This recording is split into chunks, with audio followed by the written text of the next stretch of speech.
Pushpa Shetty's cooking ಡೈರಿಗೆ ಸ್ವಾಗತ. ನಾನಿವತ್ತು ಆರೋಗ್ಯಪೂರ್ಣ ಒಂದು ನುಗ್ಗೆ ಸೊಪ್ಪಿನಿಂದ ಒಂದು ಚಟ್ನಿಯನ್ನ ಮಾಡೋಣ ಅಂತಿದ್ದೀನಿ. ಅದಕ್ಕೆ ನಾನಿಲ್ಲಿ 1 ಹಿಡಿಯಷ್ಟು ನುಗ್ಗೆ ಸೊಪ್ಪನ್ನ ತಗೊಂಡಿದ್ದೀನಿ. ಇಲ್ಲಿ ಸುಮಾರು 1/4 ಟೀ ಸ್ಪೂನ್ ಆಗುವಷ್ಟು ಜೀರಿಗೆಯನ್ನ ತಗೊಂಡಿದ್ದೀನಿ. 1 ಟೀ ಸ್ಪೂನ್ ಉದ್ದಿನಬೇಳೆ, 1 ಟೀ ಸ್ಪೂನ್ ಕಡಲೆಬೇಳೆ, 1 ಟೀ ಸ್ಪೂನ್ ಶೇಂಗಾ ಬೀಜ, ಸ್ವಲ್ಪ ಕೊತ್ತಂಬರಿ ಸೊಪ್ಪು, ರುಚಿಗೆ ತಕ್ಕಷ್ಟು ಉಪ್ಪು ಹಾಗೂ ಸ್ವಲ್ಪ ಹುಣಸೆ ಹಣ್ಣು, 1 ಸಣ್ಣ ಈರುಳ್ಳಿ, 8-10 ಬೇಳೆ ಬೆಳ್ಳುಳ್ಳಿ ಬೇಳೆನ ತಗೊಂಡಿದ್ದೀನಿ, 2 ಕೆಂಪು ಮೆಣಸು, 1 ಕರಿಬೇವಿನ ಎಲೆ, 2 ಹಸಿರು ಮೆಣಸಿನಕಾಯಿ ಹಾಗೂ ಸ್ವಲ್ಪ ಕೊಬ್ಬರಿಯನ್ನ ತಗೊಂಡಿದ್ದೀನಿ. ಈಗ ನೆಕ್ಸ್ಟ್ ಪ್ರೊಸೀಜರ್ ಏನಂತ ನೋಡೋಣ. ನಾನಿಲ್ಲಿ ತವವನ್ನ ಬಿಸಿಗಿಟ್ಟಿದ್ದೀನಿ. ಅದಕ್ಕೆ 2 ಟೀ ಸ್ಪೂನ್ ಆಗುವಷ್ಟು ಆಯಿಲ್ ಅನ್ನ ಹಾಕ್ತಾ ಇದ್ದೀನಿ. ಈಗ ಎಣ್ಣೆ ಬಿಸಿ ಆಗ್ತಾ ಬಂದಿದೆ. ಅದಕ್ಕೆ ಸ್ವಲ್ಪ ಜೀರಿಗೆಯನ್ನ ಹಾಕ್ತಾ ಇದ್ದೀನಿ. ಸಾಮಗ್ರಿಗಳನ್ನು ಹುರಿಯುವಾಗ ಫ್ಲೇಮ್ ಅನ್ನು ಲೋ ಆಗಿ ಇಟ್ಕೊಳ್ಳಿ. 1 ಟೀ ಸ್ಪೂನ್ ಆಗುವಷ್ಟು ಉದ್ದಿನ ಬೇಳೆಯನ್ನ ಹಾಕ್ತಾ ಇದ್ದೀನಿ. ಉದ್ದಿನ ಬೇಳೆ ಸ್ವಲ್ಪ ಕೆಂಪಗಾಗ್ತಾ ಬರೋಕ್ಕೂ ಕಡಲೆಬೇಳೆಯನ್ನ ಸೇರಿಸ್ತಾ ಇದ್ದೀನಿ. ಈಗ 1 ಗರಿ ಕರಿಬೇವನ್ನ ಹಾಕ್ತಾ ಇದ್ದೀನಿ. ಈಗ ಚೆನ್ನಾಗಿ ಹುರ್ಕೊಳ್ಳೋಣ. ಕರಿಬೇವು ಸ್ವಲ್ಪ ಗರಿ ಗರಿ ಆಗಬೇಕು. ಶೇಂಗಾ ಬೀಜ ಏನನ್ನು ತಗೊಂಡಿದ್ದೀನಿ ನಾನು ಹಾಕಿದ್ದೀನಿ. ಇದು ಸ್ವಲ್ಪ ಹುರಿದಾಗಬೇಕು. ಈಗ ಏನು ಕೆಂಪು ಮೆಣಸನ್ನ ತಗೊಂಡಿದ್ದೀನಿ ಅದನ್ನ ಹಾಕಿ ಹುರಿತಾ ಇದ್ದೀನಿ. ಈ ಸಣ್ಣ ಈರುಳ್ಳಿನ ಏನು ಕಟ್ ಮಾಡಿ ಇಟ್ಕೊಂಡಿದ್ದೀನಿ ಅದನ್ನ ಈಗ ಹಾಕ್ತಾ ಇದ್ದೀನಿ.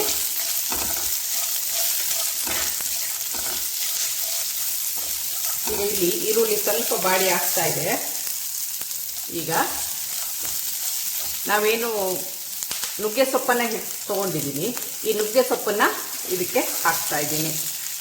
ಇದನ್ನ ಚೆನ್ನಾಗಿ ಹುರ್ಕೊಳ್ಬೇಕು. ನಾನಿಲ್ಲಿ 1 ಹಿಡಿಯಷ್ಟು ನುಗ್ಗೆ ಸೊಪ್ಪನ್ನ ತಗೊಂಡಿದ್ದೀನಿ. ಇದರ ಕೈ ಅಂಶ ಹೋಗೋ ತನಕ ಚೆನ್ನಾಗಿ ಇದನ್ನ ಈ ಒಗ್ಗರಣೆಯಲ್ಲಿ ಹುರ್ಕೋಬೇಕು. ಈ ನುಗ್ಗೆ ಸೊಪ್ಪಂತೂ ಆರೋಗ್ಯಕ್ಕೆ ತುಂಬಾನೇ ಒಳ್ಳೆಯದು. ಐರನ್ ಡಿಫಿಷಿಯನ್ಸಿ ಇರುವವರಿಗೆ ಇದು ನುಗ್ಗೆ ಸೊಪ್ಪು ತುಂಬಾನೇ ಒಳ್ಳೆಯದು. ಮತ್ತು ಎನಿಮಿಕ್ ಇರ್ತಾರಲ್ಲ ಅವರಿಗೆ ಸಹ ತುಂಬಾನೇ ಒಳ್ಳೆಯದು. ಬೋನ್ ಹೆಲ್ತಿಗೆ ಒಳ್ಳೆಯದು. ಕ್ಯಾಲ್ಸಿಯಂ ರಿಚ್ ಆಗಿದೆ ಇದು. ವಿಟಮಿನ್ ಎ ತುಂಬ ಹೇರಳವಾಗಿದೆ.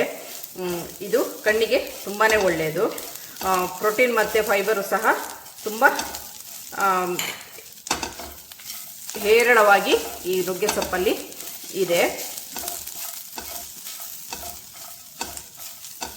ಆದ್ದರಿಂದ ಇದು ಓವರ್ ಆಲ್ ಹೆಲ್ತಿಗೆ ತುಂಬಾನೇ ಒಳ್ಳೆಯದು ನುಗ್ಗೆ ಸೊಪ್ಪು.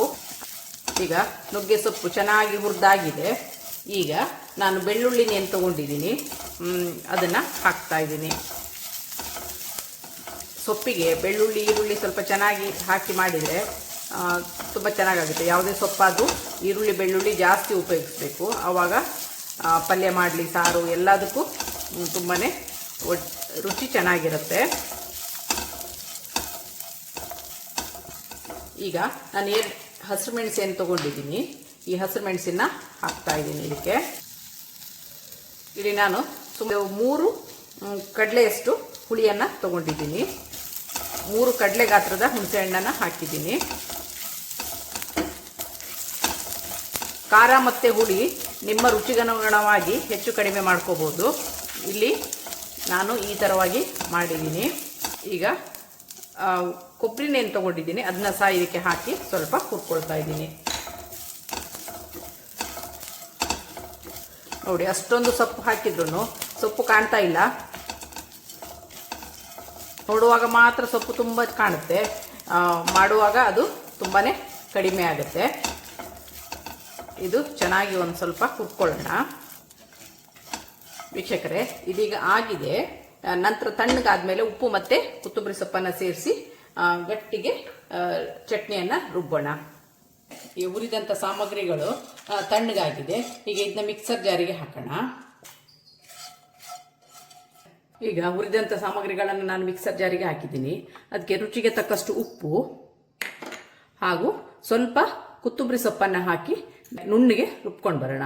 ವೀಕ್ಷಕರೇ, ಆರೋಗ್ಯಪೂರ್ಣ ನುಗ್ಗೆ ಸೊಪ್ಪಿನ ಚಟ್ನಿ ಸವಿಯಲು ಸಿದ್ಧವಾಗಿದೆ. ಇದು ತುಂಬಾನೇ ಚೆನ್ನಾಗಾಗುತ್ತೆ ವೀಕ್ಷಕರೇ. ಬಿಸಿ ಅನ್ನದ ಜೊತೆ ತುಪ್ಪ ಮತ್ತೆ ಈ ಚಟ್ನಿ ಹಾಕೊಂಡು ತಿಂದ್ರೆ ತುಂಬಾನೇ ಟೇಸ್ಟಿ ಆಗಿರುತ್ತೆ. ಇದಾಗಿರುತ್ತೆ ಇವತ್ತಿನ ನನ್ನ ಡೈರಿ ರೆಸಿಪಿ. ನಿಮಗೆ ನನ್ನ ಈ ರೆಸಿಪಿ ಇಷ್ಟವಾದಲ್ಲಿ ಪುಷ್ಪಾ ಶೆಟ್ಟಿಸ್ ಕುಕಿಂಗ್ ಡೈರಿ ಇದಕ್ಕೆ ಒಂದು ಲೈಕ್ ಕೊಡಿ, ಶೇರ್ ಮಾಡಿ, ಕಮೆಂಟ್ ಮಾಡಿ. ಸಬ್ಸ್ಕ್ರೈಬ್ ಆಗಿಲ್ಲ ಅಂದ್ರೆ ಸಬ್ಸ್ಕ್ರೈಬ್ ಆಗಿ, ಹಾಗೂ ನಿಮ್ಮ ಫ್ಯಾಮಿಲಿ ಮತ್ತು ಫ್ರೆಂಡ್ಸ್ಗಳ ಜೊತೆನೂ ಹಂಚಿಕೊಳ್ಳಿ. Thanks for watching.